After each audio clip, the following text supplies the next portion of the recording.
Good afternoon, everybody. This is David Stearns with Haley Marketing, and welcome to today's Lunch with Haley webinar. Today, it's my pleasure to introduce you to our guest speaker, Rich Thompson, who is CEO of the Extra Point Group and XPG Recruit. And Rich, I'm thrilled to hear you speak today. I mean, you and I didn't know each other that long ago, and we met just at the beginning of this COVID thing that we got a chance to talk. And I mean, I love your background. Not that it's completely cool that you were a record-setting place kicker for the University of Wisconsin. A little known thing, I never played football, but that was like always my dream was to be a kicker. But I was one of those old school toe kickers, and I knew I wasn't going to make my high school team doing that. But then your real career led you to the staffing industry. You got a chance to be part of the Adecco group, and if I have it correctly, it was the global or international head of human resources for Adecco, and then going off and on your own and becoming a consultant and a recruiting firm owner. So lots of amazing things in your background and lots of incredible knowledge you have about everything related to talent. So welcome to today's Lunch with Haley webinar, and I'll let you take it from here. Well, listen, thanks a lot, David. It's first of all, I have to say that might be the first time in all of the years that I've ever been introduced that I've had someone say that they had a dream of being a kicker, because that's not really the desired role or I said position on a football team. But I appreciate that. I like you even more now than I did before, so that's really awesome. I am very excited about today. It's such an interesting time in our industry, and I really love the notion of talking about talent and trying to understand what's happening, because it's really all over the board. It's a privilege, like I said, to be in front of staffing leaders and talking about those areas that are super important around people and culture and leadership. And I'm going to do the best I can. I know that this goes for a while. I'm going to do the best I can to make it interactive. We're going to attempt to ask questions, although please don't hold me to it. But David, I'll fall back on your help there. But I would like to try to make this as interactive as possible, even though I'm the only one asking or talking, really. And David, I guess you can ask the questions. But again, thanks for having me, and I look forward to a real productive, hopefully valuable, next 45 minutes or so. I don't want to spend a whole lot of time here, but I do think that it does, bear to mention that I've got 25 years in the staffing experience. I grew up in the field, the operations side, before moving over into the global talent management and then the regional CHRO of the Americas in the UK. I'm real proud of my varied background and think it provides a unique perspective. Because I have really been a part of what I would consider to be three different career paths, one being in the field on the operations side, one being on the talent side, and then one being on the hiring side in the CHRO role. The one thing I know, I do love the business so much that when I left, as David, as you mentioned, I left Adecco Group after 22 years. I knew that I loved being in the industry and I wanted to stay in it. I also knew that I wanted to be surrounded by like-minded and like-motivated and relationship-driven people. But more than anything else, and maybe my key driving principle, is just to have fun. So when we built the company and we came up with the idea, it really was, how can we create an environment with good people, performance-driven, with some flexibility, but also with some fun. Because if we can't do that, if we can't, have a good time with the people that we like and we spend most of our time with, then we really have nothing. And so that's how we built the organization, based on recruiting and some consulting and some research. And so, like I said, we're happy to be here, but we'll use all of this experience and the experience inside the organization as a backdrop for the discussion today. Before we get into too much about what we're finding, is I think it's interesting because this has been so different, tough to predict, tough to imagine, and definitely has pushed us all outside of our comfort zone. Is with any life-altering event, it's always good to reflect and to learn. And so for me, as I look back in just a few short months, I just thought it would be interesting to share some of the things that I feel like I've learned in this very different situation. Number one, people really do matter. I mean, I know it's a bit cliche. We talk about it all the time, but I think through our actions, sometimes we don't, as an organization or as an industry, really live it. You know, it's more than just their production and not just their likability, but now it's really put into view the people's health, the safety and the environments that we're putting people in, but also understanding people's ambitions, not just professionally, but also personally. And I think that that's been something that's kind of been, you know, kind of forefront. I think also priorities change.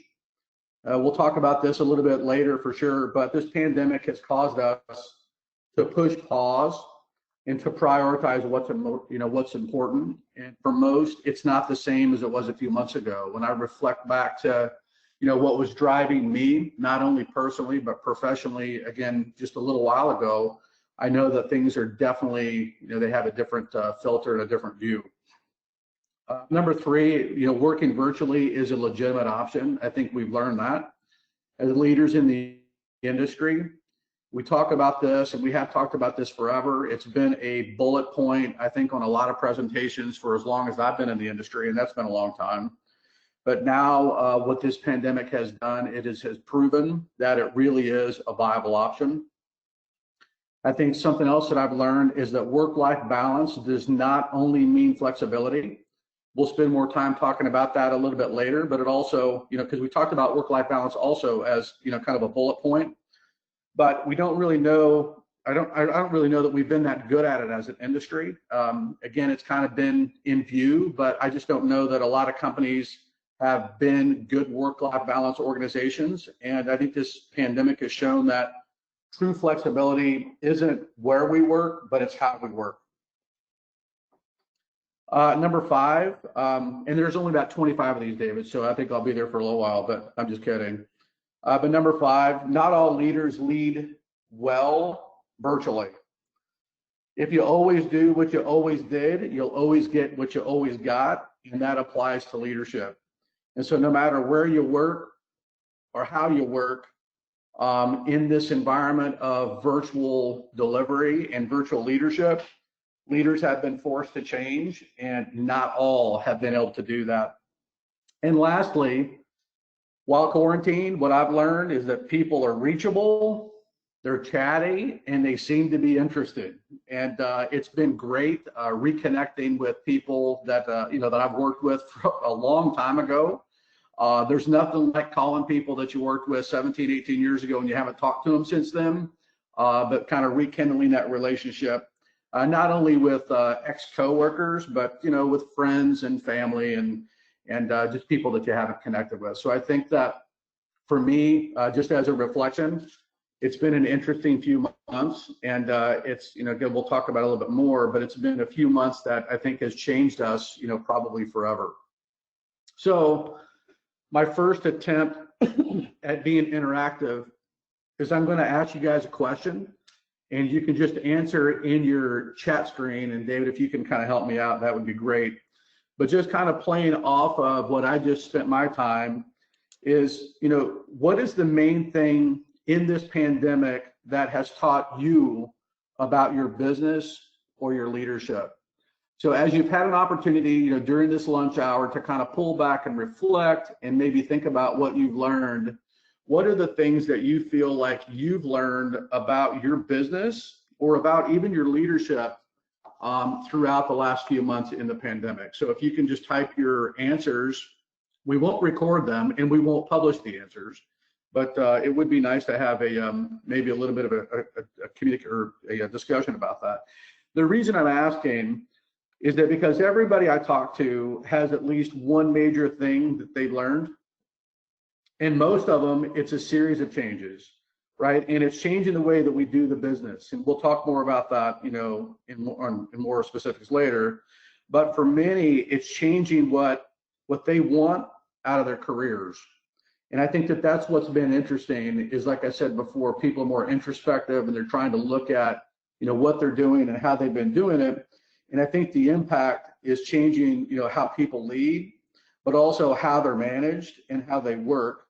And for sure, there's an unprecedented impact on talent as a whole. So I don't know if you guys can maybe answer a little bit. Otherwise, we'll just move on and we will call that a failed attempt at No, interaction. it's being very successful, Rich. So let me share a few because I don't know if you can see the responses, but let me some really fantastic answers coming in. Constant communication is key.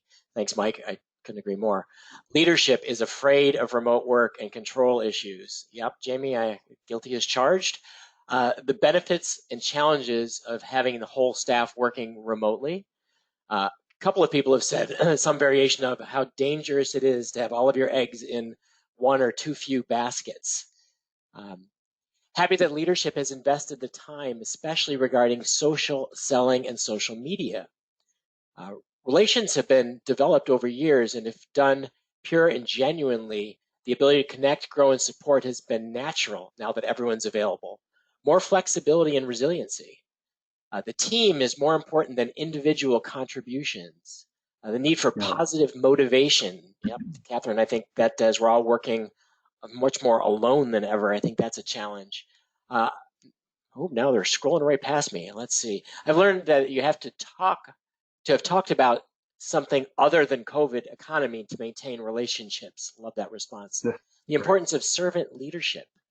Wow, these just keep coming in. Cell phones are key. Have been able to build better relationships with the team and getting to know people better. Business seems to be business as usual and have not changed. Lucky you, Christopher. I hope we all see a lot of that. And the need to celebrate success. So those are some of the things that have come in so far, Rich.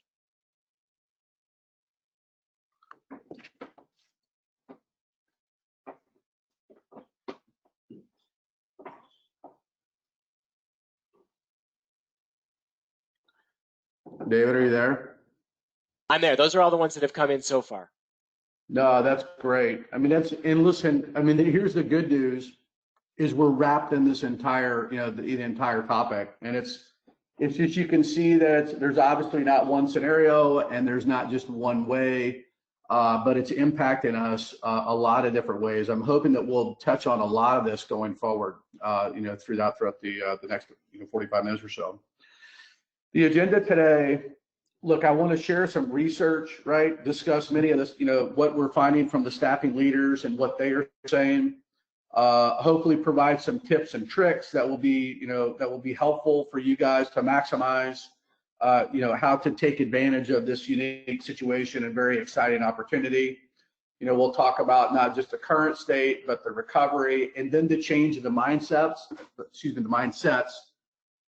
and then what is that going to mean, to everybody. So if you look at the current state, right, a recent client described the current world as, he said this yesterday, actually, it's like the Great Recession, the Great Recession met the bubonic plague and got married this year.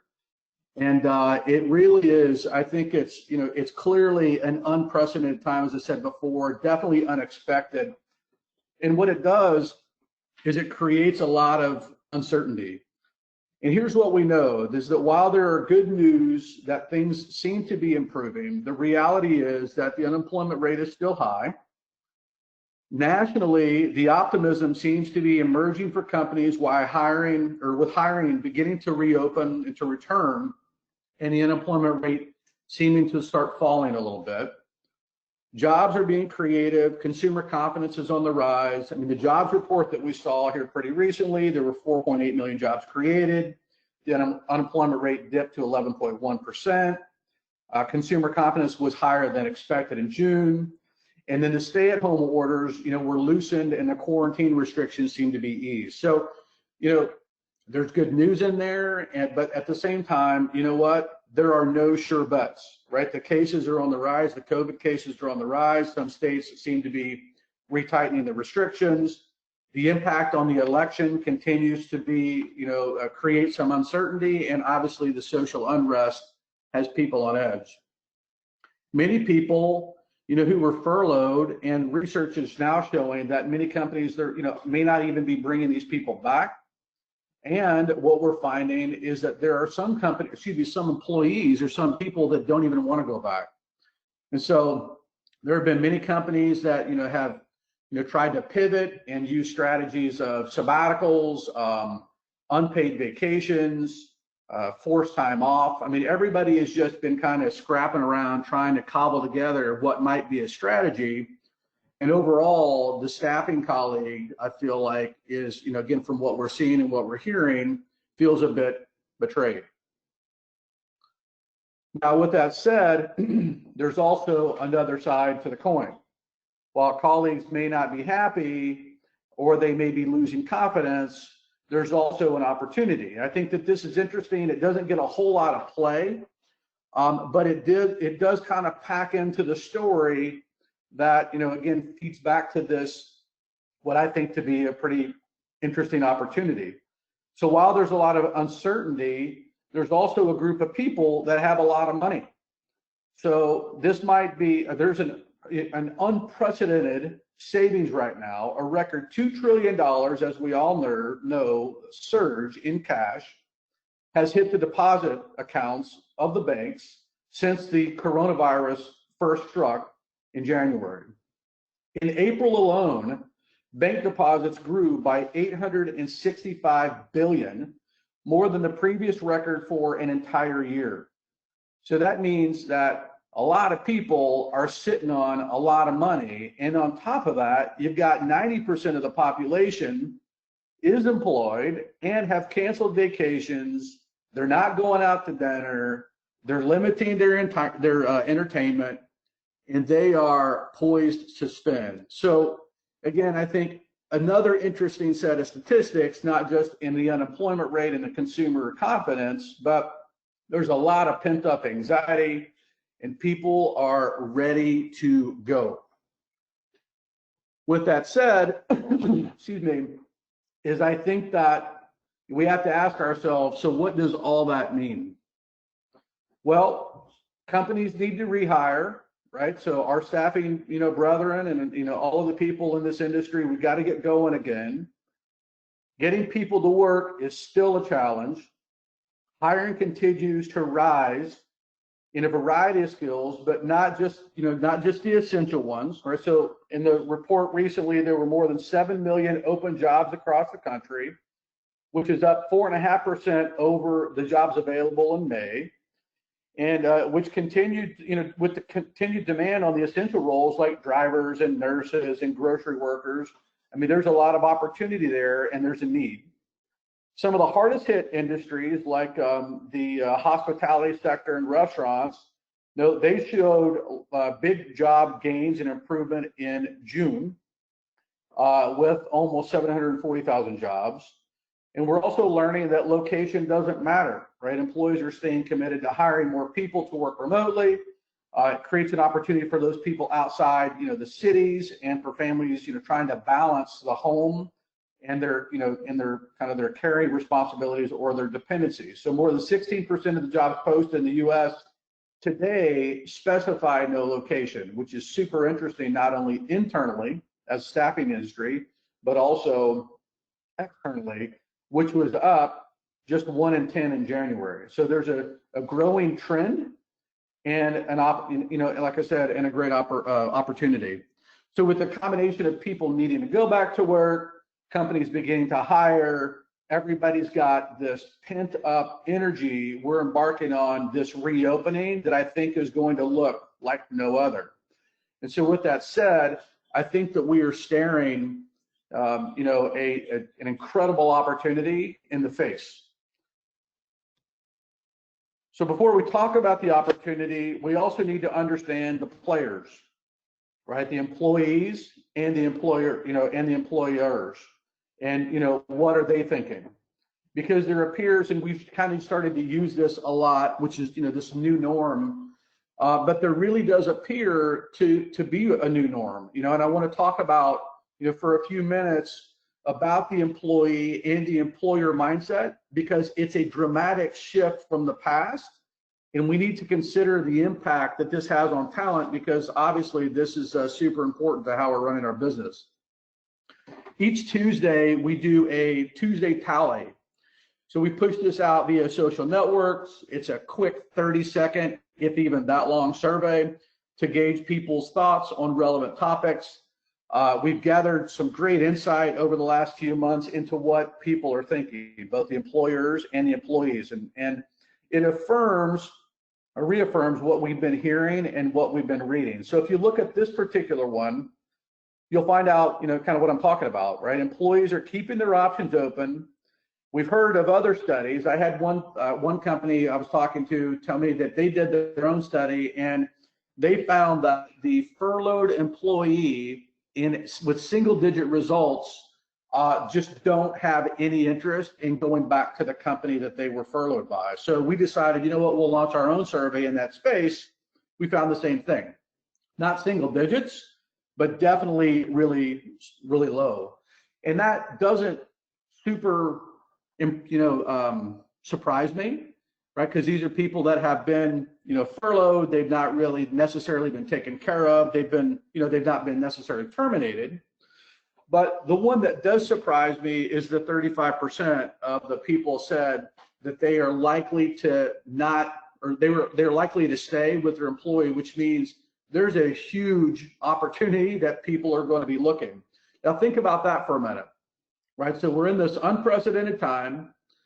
Companies are trying to figure out what they're going to do to keep their people. They've been super creative with furloughs and sabbaticals and whatever. But in essence, I think a lot of companies are thinking they are really reaching out, being creative to try to take care of their people. And all the while, what we're seeing now is it doesn't matter. So for those who got released, they're not going back. And for those who are still engaged or still working, they're not interested in staying there for a long time. So I get calls all the time from employees who on paper should be happy, right? Still making money in this industry, right? Still making money, great margins, decent comp, top performers. They are respected, they're appreciated, they're rewarded, but they're also disengaged. So their values have changed during this pandemic, and even their companies have not done right by them. They may be looking for something different. They're looking for companies whose values mirror their own values, and it's a changing mindset that needs to absolutely be noted. So the pandemic has, induced this recession. It's different than anything we've ever seen. It's definitely not like 9/11 or 08. And I've said that what the pandemic has done, it's something that's shaken everything up, and it's different. This is a different kind of shakeup this time, right? Unlike the others. It's not one of those inconvenient shakeups where everything appears to be in disarray, but over time it kind of settles back to a little bit of an altered version of before. This one's different. I mean, this one is, it's hard to figure out. I think it's deeper. I think it's longer lasting. I think that it's the kind of change that actually changes things, forever. And whether it's the mindset or how we work, how we feel, or even our long-term outlook, nothing will go back to the way it was before. This one is the one that redefines normal, in my opinion. So again, if I go back and reflect on the ones before, everything was across the board. Everything was slow. It was kind of easier to figure out, but here there are pockets of people achieving, and it has become hard. Now with that, it's absolutely impacted this employee mindset. And people are feeling disenchanted. They're obviously not engaged. As we talked about before, they've been introspective. They're trying to weigh what's important to them. Where do they want to go moving forward? Do they really want to be a top producer? Do they want to spend more time at home? What are all of these things meaning? And it's because of that in general, people and employees are just generally open to possibilities. So you look at, another bit of research. So we asked people, what did they value before the pandemic? And has their perspective been altered? And you can see that it has, right? So the light yellowish is now, the orange is before. The changes, well, people care less about money. They care more about safety and flexibility. I mean, I know that in the staffing industry that we've always talked in some industry, some of the verticals, we've always talked about, safety, but not in this context. But it's interesting, excuse me, on the, the discussion around or the need for safety, but for sure flexibility. We talked about, I said earlier in this industry about work-life balance, but only because it was the buzzword. I mean, some claimed it, some did it. Not everybody did it well. I think there were some staffing companies that used it as a bit of a bullet point for a value prop to become attractive, but not a whole lot of us, I think, lived it. I think it has also been different, and the employees will look to the employers to offer flexibility, and will have to prove that they actually care about the employees as people. And I know that that came up in some of our answers earlier. Here's some of the quotes from this particular survey. Having the ability to take care of what I needed when I needed to do it has been invaluable during this time. Working from home 4 days a week, now, forever.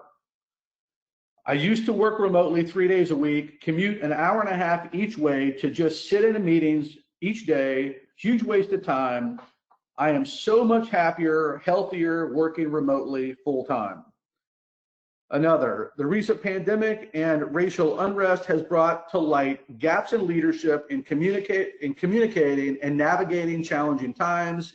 If leadership is lacking, culture goes with it when the pressure is on. I'm realizing that I can be productive in a flexible environment. I was less content in my job when I had to deal with a commute, rigid hours, and an open air workspace that was distracting at times. Fair salary is still important, but I feel like my work-life balance has significantly improved and I'm more energized and focused day to day now. And then the last is moving to remote work has made me realize how much I value the flexibility.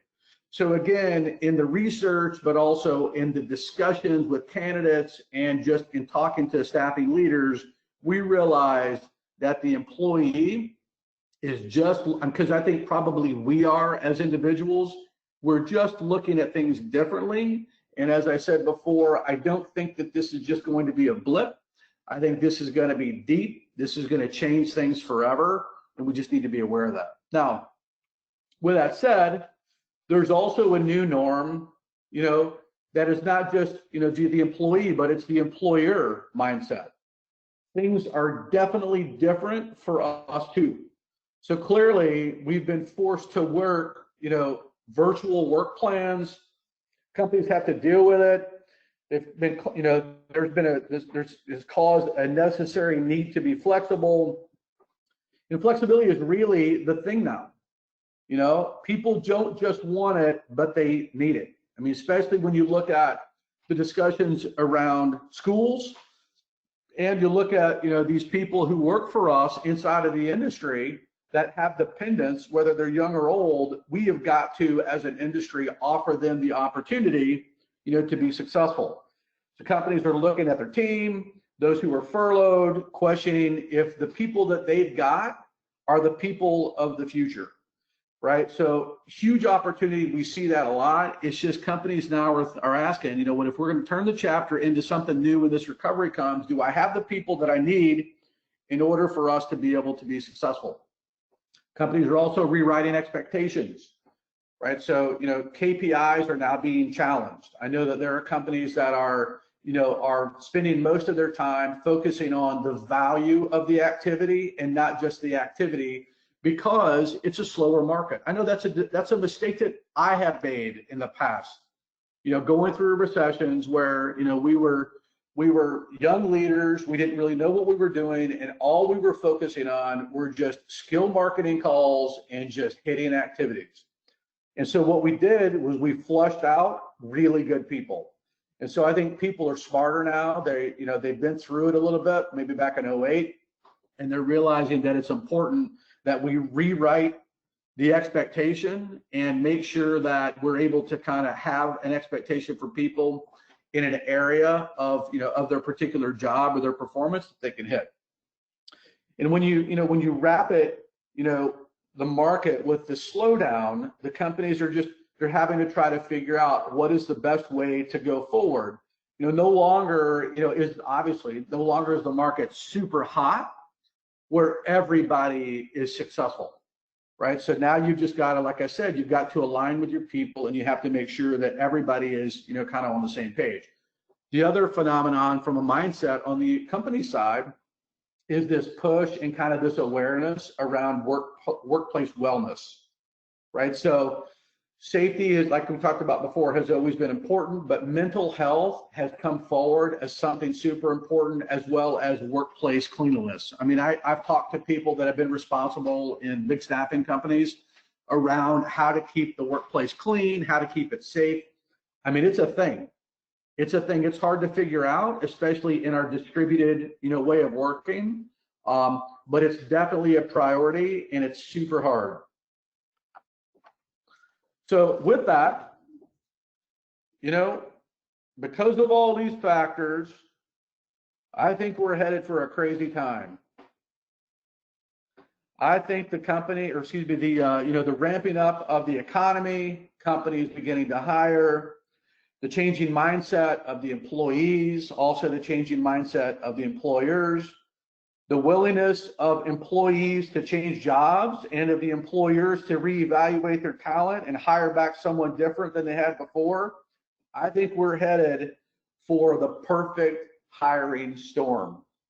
I think that this is going to be, the Great Rehire, and it's going to be in full swing really, really soon. I think with that, it's because of, again, because of all of these people, because of all this, and the employees are developing loyalty to living their best lives, having been grounded from home and not necessarily to their companies.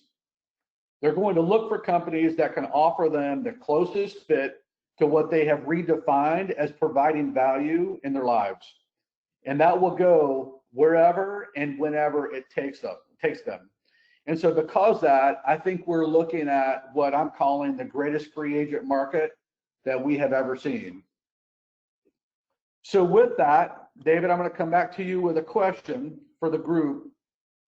So what has been, do you feel like, taking all of these things into account, the biggest impact that the pandemic has had on the industry? So what have been the big changes? We talked about the deep-seated root, kind of deep-rooted change that will be forever. What are we going to see? What do you guys predict that is going to be the long-lasting impact to our industry?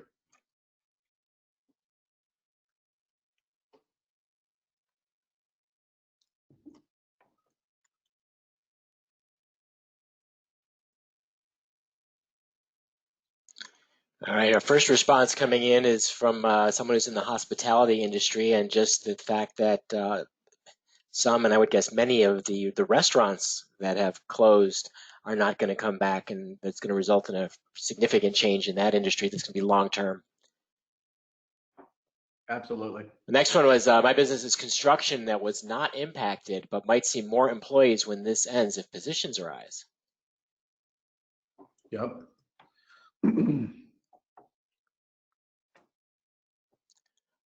Will be easier for internal talent acquisition to source, since there will be significantly less geographic constraints due to remote work. More focus on health and safety. Yeah.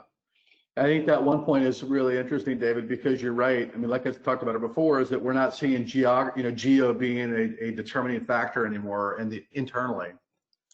I'll second that from firsthand experience. Is we're hiring for a head of our recruitment marketing sales team, and we have amazing candidates from California, New Hampshire, New Jersey, Michigan. Nobody close to home, but just amazing people are saying, yeah, as long as I can do this job from anywhere, I'd love to work for you. Some other ones coming. Go ahead. Coming in, many companies will close, different types of companies will open, so there'll probably be a resurgence of new industries. Here's one, the automotive business badly impacted, however, we're seeing a comeback. That's really good to hear. Next one, a move towards virtual for those who have discovered they're able, maybe to attract those flexibility-seeking employees.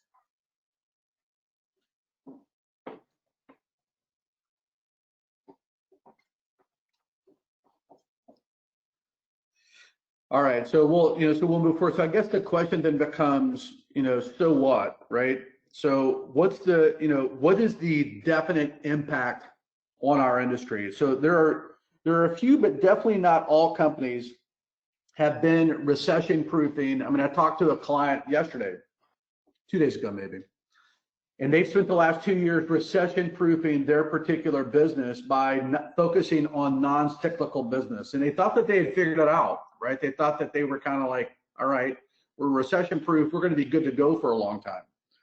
And she made mention, she's like, no one could have ever, I mean, no one saw the pandemic coming, but no one could have ever predicted this non-essential impact on business. And so, for some, it's been good. And for most, it's been bad, but because while most companies in our industry are seeing a definite softening in the results, that's not the case across the board. These are companies, or there are companies out there in our industry. It's not even based on vertical.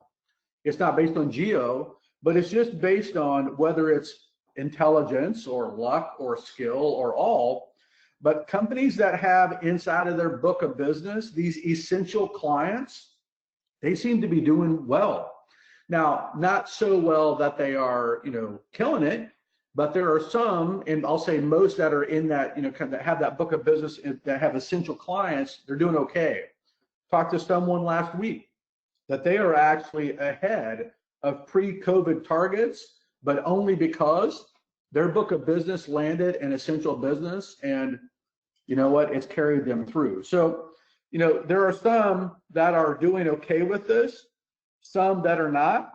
Whether it's luck, whether it's not, who knows? But that's definitely been a huge impact on our industry. I mean, as I talk to different companies and I talk to different candidates, we're seeing, like I said, unlike 9/11 and unlike 08, there are pockets, and I had one guy tell me a couple weeks ago, like, this is the market for the side hustle, right? It's just like, how can you cobble it together, in a way where you can kind of keep it going. With that said, it's still hard to find people to go to work, internal and external. The biggest issue I run into, and from what I hear from people, is that people are picky, right? People are really picky, and they're a bit disenchanted and disincentivized to go to work. So the unemployment rate, the unemployment benefits are keeping people from working, kind of keeping them at home on their couch, while those who are a bit motivated are super picky because now they're starting to be more concerned with the safe environments. And so what it's done is, in order to kind of get people motivated to go to work, is it's increasing pay rates, in some cases by as much as 10%. So obviously that is creating, in some companies, some margin compression. Now, there's definitely will be, I think, an impact on the back office in our industry, as well as commercial real estate in general. I mean, who knows what's going to happen there? I think most companies will have a smaller footprint, or they will just outsource, or they'll definitely go to, kind of hoteling space or more of a virtual approach. I know of one particular organization that is completely reworking their back office support structure to be more nimble, but also, be more nimble and effective, but also cheaper and efficient. So I think that obviously there'll be a huge impact there. Talked to a different client, he made the comment, he goes, you know what, I've been in this industry for a long time. This industry has advanced more in the last 3 months than forever. He's like, we've advanced 10 years in the past 3 months. And it's just this idea of working virtually, right, has absolutely become a thing, as well as the centralized delivery and then boundaryless recruiting. And David, we were talking about that, is that, inside of our own organizations, geo don't mean as much anymore. I talked to a guy who actually got placed. He's a $100,000 plus candidate, never did an in-person interview, right? So that's, those are things that we just would not have thought of in the past. And I think that, if you look at us as an industry, it's almost impossible to even recognize us. But that's what's been, super impactful, on the industry as a whole. Hey, Rich, With that, Rich, if I can interrupt one yep. section one question that came in that's really relevant to the slide you were just on. So, with the challenge of getting people to go to work, particularly for companies that are in light industrial or hospitality or lower paying jobs, the $600 premium on unemployment is really making it difficult to get people back. And I know that's currently scheduled to end in a couple of weeks, but there's also talk that it could be extended. So are there strategies you recommend to win people back who are enjoying the benefits of increased unemployment? Yeah, I think so if I'm going to generalize as an industry, our industry has a tendency to be very transactionally focused, right? Because that's how we make money. And I think that, there's a little bit of a long play there that exists that says, oh, and it's not too dissimilar to our own internal colleagues, but it's let's just make sure that we're treating people well. And while it's frustrating to get people to go to work, I know that when they're not going to work, we're not filling orders. When we're not filling orders, we're not generating revenue and things aren't going well.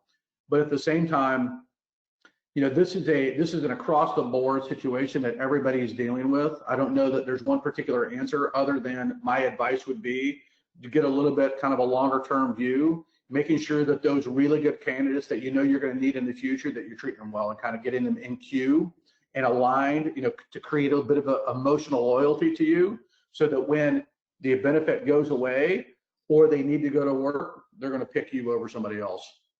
It's a hard one. Great, thank you.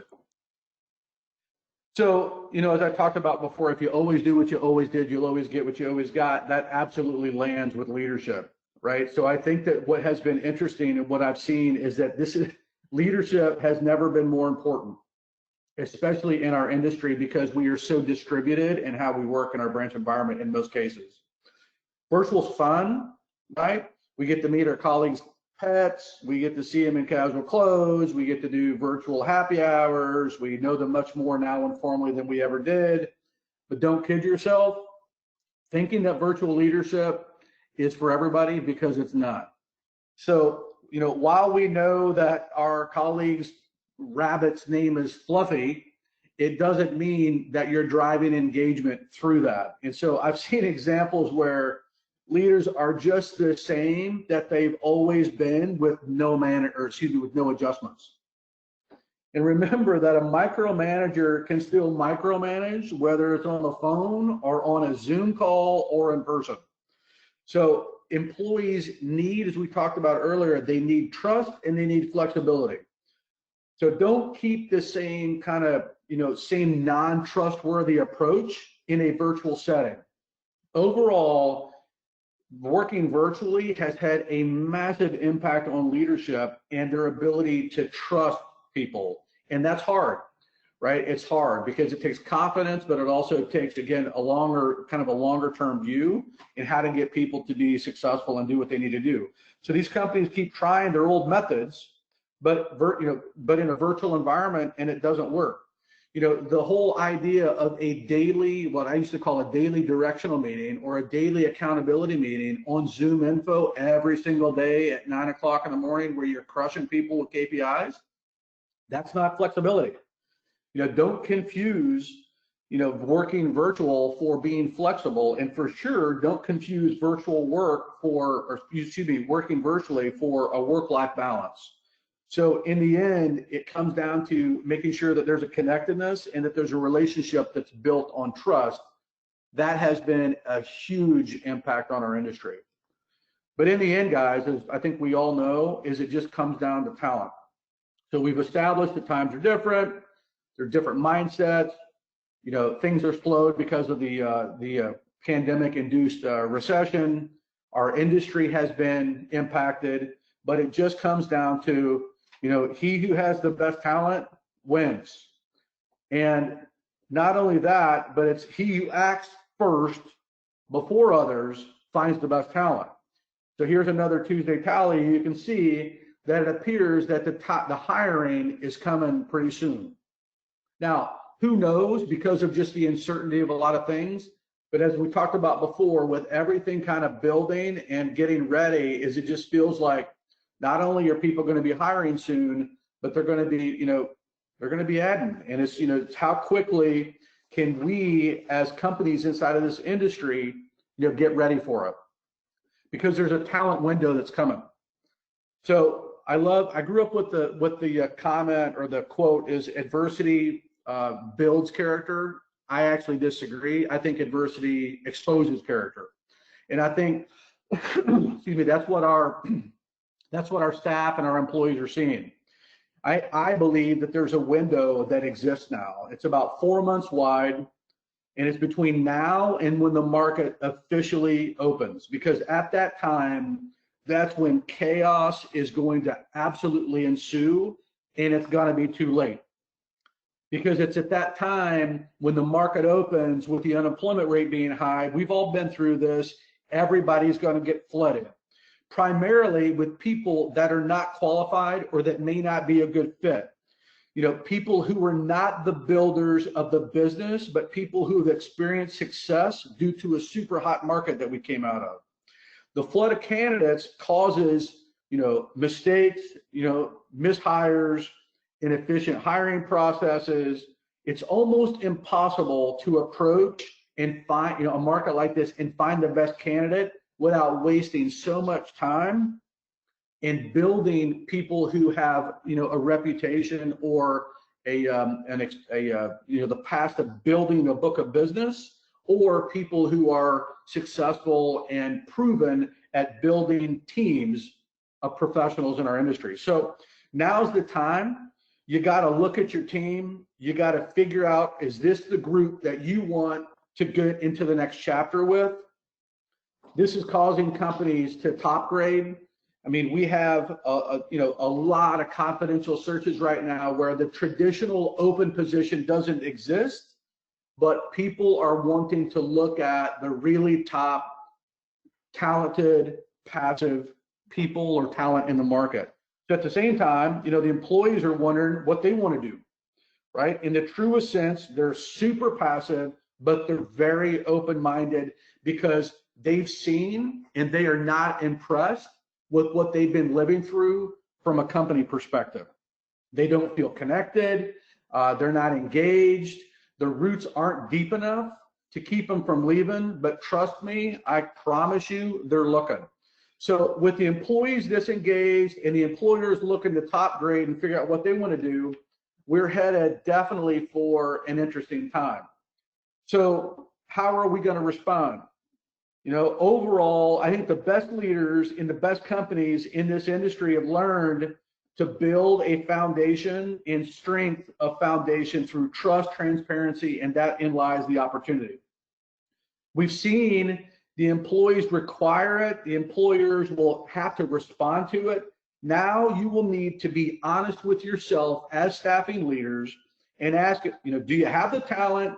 Do you have the capability and the strategy to build in a core of trust and transparency to maximize this particular opportunity?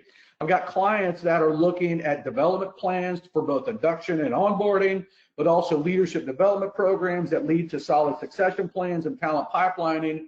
Again, now is the time for companies to look to the future, at least the near-term future, to make sure you're geared and you're ready to go. Now, with that said, it all comes down to the best companies. They've got the right people with the right development, with the right leader, wrapped in the right culture. So if you can, treat, you know, set them, you know, make sure you got the right people, set the expectations, create the framework, establish the flexibility, but you got to treat them like adults. Again, it comes back to trust. If you can't treat them like the result as adults, then you need to de-hire them quickly and move into a different direction. So there's nothing more important than ensuring trust and transparency. It's got to be embedded into your core. You've got to work off of the key principles of talent, leaders, and culture. I know that for our organization, we build our core values off of talent, performance, flexibility, and fun.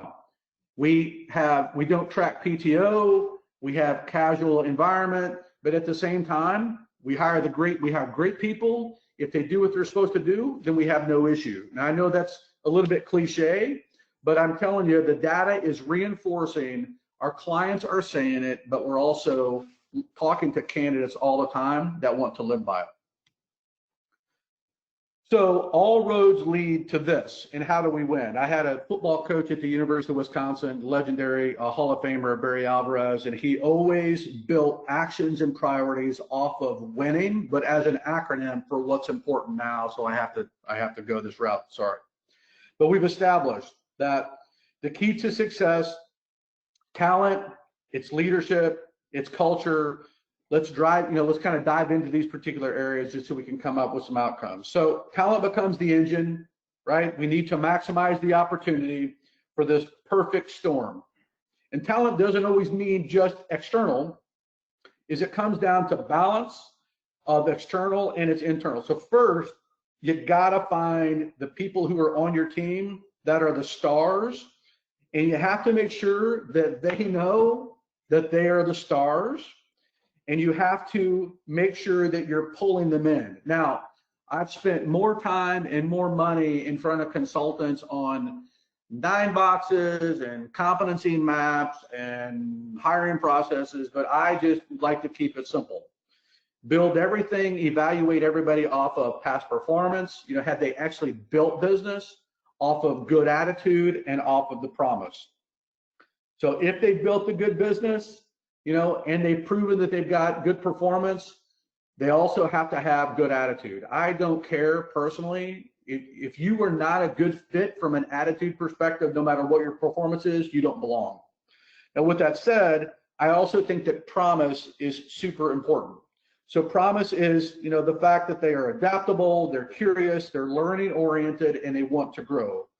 Once you figured out in time, again, within your internal candidates, you got to draw a circle around them and you got to pull them in and make sure they're engaged. From that is you do the same criteria on, the external, right?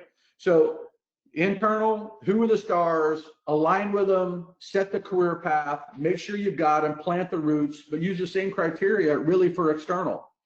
So, what can you do? How can you become the network, or how can you become in your network the place to work? How can you become the talent magnet? What is it about your particular company that your value prop is different than the rest? Is it culture, development opportunities, internal promotion rates, rewarding? If you don't have something, you got to find it, you got to figure it out, and you got to get it socialized. I will tell you, as I started from the very beginning, nowadays in the pandemic and with times being slow, people will talk, they're approachable. So work with referrals and build a network. If talent's the engine, then leadership's the fuel. So critical. Especially now, as we talked about before, that most employees are, because they're mostly generally fed up with where they are and who they work with. Authenticity comes from being sympathetic, understanding, supportive, and flexible. Be the leader that everybody respects, everybody likes, everybody shows up and wants to work with. Be the one who really knows the individual. Engage your people and connect them in one of what I think are 4 main areas. One is the role, one is the team, the third one's the boss or the company. If your individual who is a star is connected with the role, the team, the boss, or the company, and it's a real connection, that drives engagement, people aren't going to leave. So there must be a unique connection to one of those particular areas. And here's the nice thing is, as leaders, you can foster that and you can make that happen, but you got to do it now.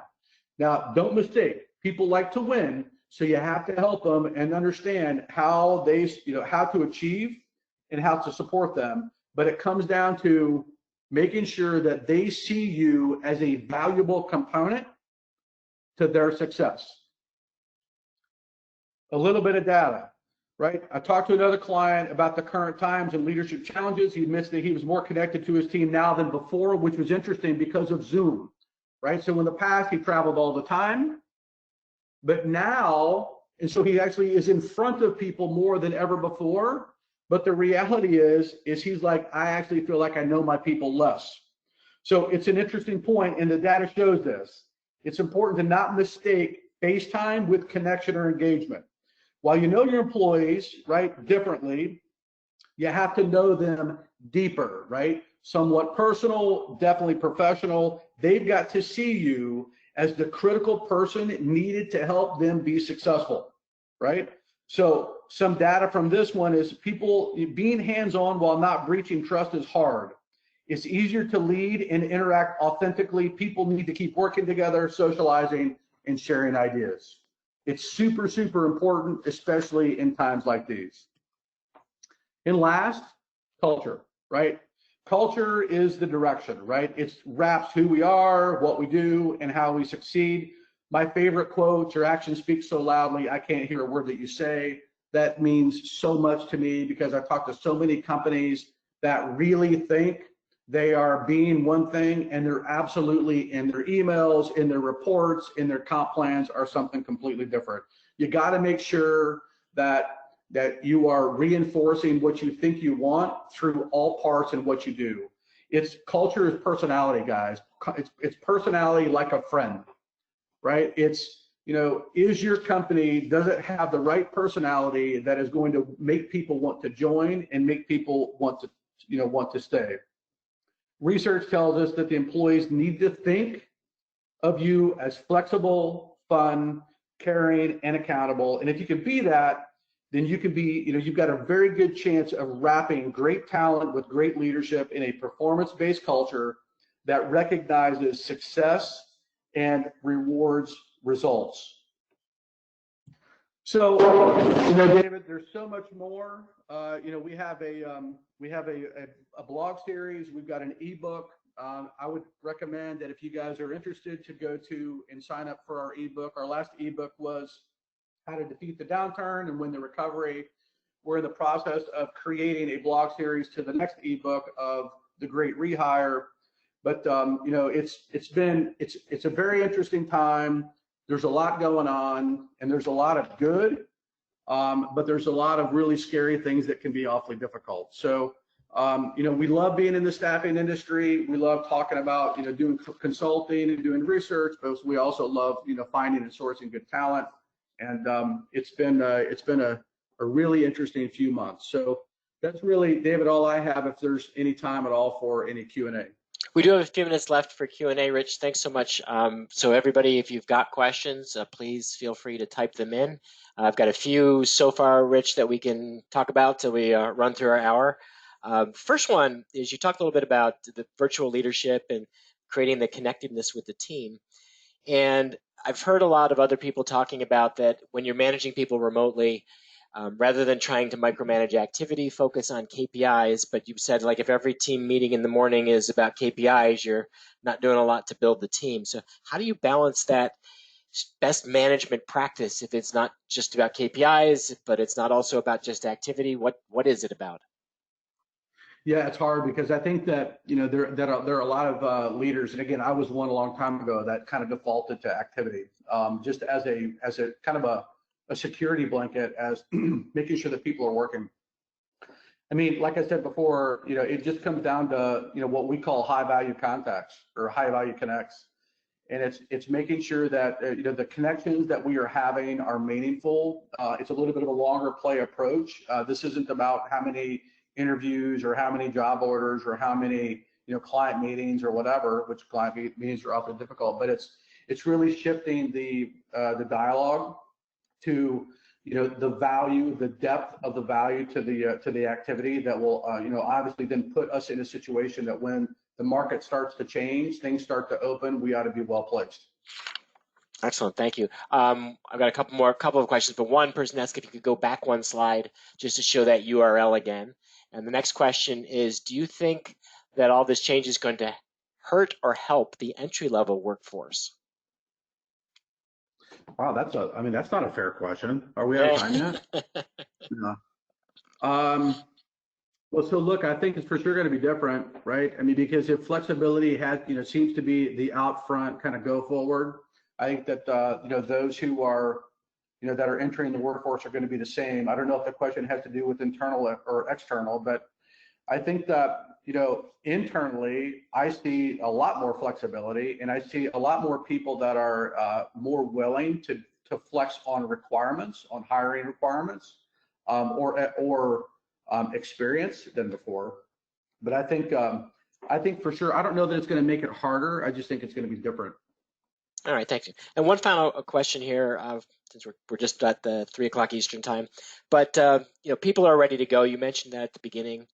So, what's the best way for staffing companies, recruiting firms to capitalize on people being ready to go?